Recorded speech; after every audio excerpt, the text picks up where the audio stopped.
Lalong lumalakas ang ingay na baka hiwalay na raw ang magjowang sina Christine Reyes at Marco Gumabaw matapos masilip ng mga online marites na naka-deactivate na ang Instagram account ng aktres. Tila nagiging paraan na kasi ng mga netizens ang pag-check sa following status ng celebrities kung totoo ba ang mga kumakalat na chika ng hiwalayan o kaya naman alitan. Nabulabog ang comment section ng isa sa mga Instagram post ni Marco matapos usisain ng netizens kung sila pa o hiwalay na sila ni Christine. Nag-Instagram post kasi si Marco tungkol sa kanyang katatapos sa pagdiriwang ng kanyang ika-30th birthday.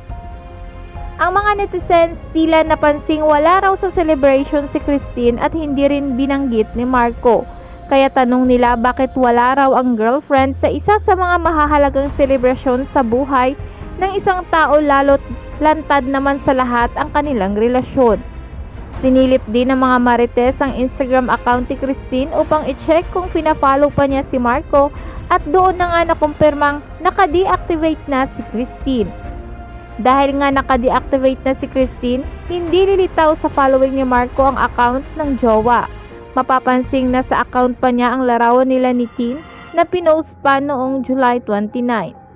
Sa Facebook account naman ni Christine, makikita pa rin ang mga larawan at post na magkasama sila ni Marco.